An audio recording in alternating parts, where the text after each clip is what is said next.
তিন তৃণমূল ত্যাগী রাজ্যসভায় উপনির্বাচনের জন্য মনোনয়ন পেশ করলেন আজ।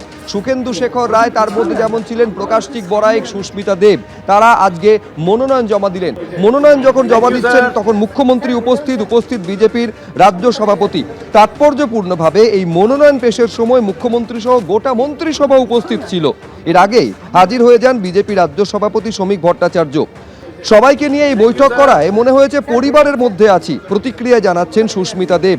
আর বর্তমানে যেরকম সমীকরণ রয়েছে তাতে সুখেন্দু শেখরদের ফের রাজ্যসভায় পৌঁছে যাওয়া শুধু সময়ের অপেক্ষা।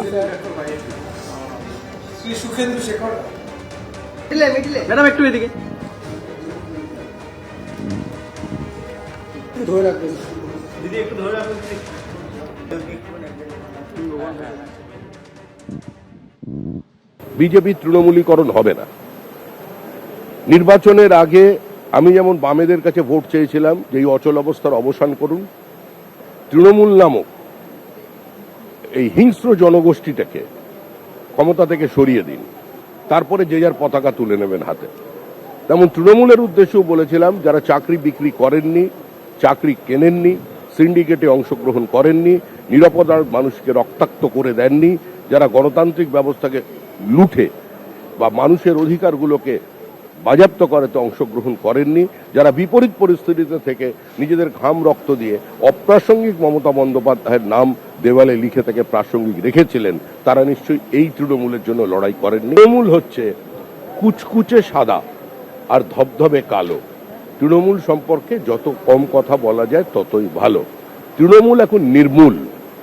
মানুষ তৃণমূলের কোনো আলোচনা শুনতে চাইছে না। বিজেপির জন্য তৃণমূলের দরজা বন্ধ। কিন্তু একই সঙ্গে মনে রাখতে হবে, নেতার থেকে দল বড়, দলের চেয়ে দেশ বড়। আপনার পার্টি থেকে বারবার বলা হচ্ছে যে তৃণমূলকে নেব না, এক্ষেত্রে কি বলবেন? তৃণমূলের প্রাক্তনী আমাদের মুখ্যমন্ত্রী, আজকে আমাদের পার্টির বিধানসভার নেতা, বাংলার মুখ্যমন্ত্রী। যোগ্যতা, স্বচ্ছতা পার্টি নেবে, এটা কোনো পার্টির সংবিধানে লেখা নেই কাউকে নেব কি নেব না। ভারতবর্ষে বিজেপি বেড়েছে, বিভিন্ন দলের যোগ্য লোকেদের নিয়েছে, তারা স্বেচ্ছায় আজকে বিজেপিতে এসেছেন। আমাদেরও রাজ্যসভাতে মেজরিটির দরকার আছে যাতে মাননীয় প্রধানমন্ত্রী হাত খুলে কাজ করতে পারেন। আর পার্টি তাকে স্বীকৃতি দিয়েছে, তারা নিজের পদেই যাবেন, খালি আমাদের আসনে বসবেন। এবিপি আনন্দ, এগিয়ে থাকে, এগিয়ে রাখে।